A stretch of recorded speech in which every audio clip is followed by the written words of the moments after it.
Hi friends, இன்றைக்கி என்ன செய்ய போகிறோம்? நம்ம ஆந்திரா ஸ்டைலில் ரொம்ப காரசாரமான கோங்குரா பச்சடி தான் செய்ய போகிறோம். நல்லா சுட சுட சாப்பாட்டுக்கு நெய் ஊற்றி இந்த கோங்குரா பச்சடியை வச்சு சாப்பிட்டா அவ்வளோ நல்லாயிருக்கும். உடம்புக்கு இதை வாரத்தில் ஒரு முறை எடுத்துங்க. நம்ம உடம்புக்கு அவ்வளோ நல்லது, உடம்புக்கு குளிர்ச்சியை கொடுக்கும் இந்த புளிச்சக்கீரை. இது தெலுங்கில் கோங்குரா பச்சடின்னு சொல்கிறாங்க. இதை நம்மளும் ட்ரை பண்ணலாம். கொஞ்சமாக எண்ணெய் ஊற்றிக்கலாங்க. நம்ம வச்சுருக்க பொருளை அனைத்தையும் இதில் சேர்த்துக்கலாம்.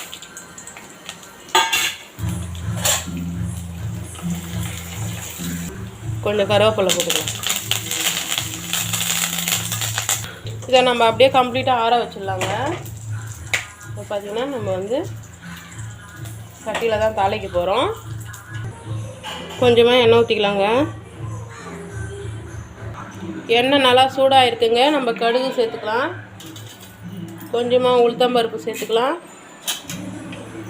கொஞ்சமாக ஜீரகம் சேர்த்துக்கலாம். கருவேப்பிலை சேர்த்துக்கலாங்க. சின்ன வெங்காயமும் பூண்டு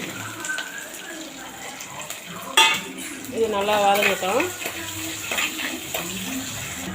வெங்காயம் பூண்டும் நல்லா வதங்கிருக்கு. நம்ம இப்போ அந்த புளிச்சக்கீரையை சேர்த்துக்கலாம்.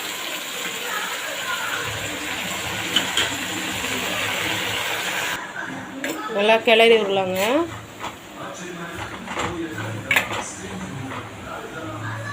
இந்த கேப்பில் நம்ம இதை அரைச்சின்னு வந்துடலாம். சூப்பராக நம்ம பொடியை குறைன்னு அரைச்சின்னு வந்தாச்சு. ஒரு பக்கம் புளிச்சக்கீரை நல்லா வதங்கிட்டு இருக்கு. இப்போ நம்ம பொடியை சேர்த்துக்கலாம்.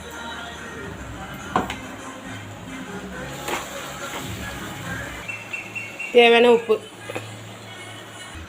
கரண்டியை வச்சு இப்படி மத்து வச்சு கூட ஒரு சுற்றிக்கலாம். நான் இப்படி கரண்டியால் இது கீரை குழஞ்சிரும் சீக்கிரமாக. அழகாக அவ்வளோதான் ரெடி ஆகிடுச்சு நம்மளோட பச்சடி. பார்த்திங்கன்னா கடாயிலே ஒட்டாமல் அழகாக வந்துக்குது. இதுதான் பதம்.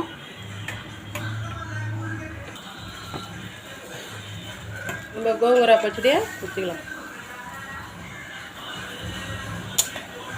பார்த்திங்கன்னா சுட சுட சாப்பாடு,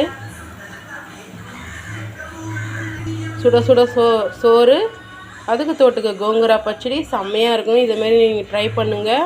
வாரம் ஒரு முறை இந்த கீரையை எடுத்துங்க. அவ்வளோ நல்லது உடம்புக்கு. நெக்ஸ்ட் வீடியோவில் பார்க்கலாம். தொடர்ந்து சப்போர்ட் கொடுங்க. பாய்ங்க.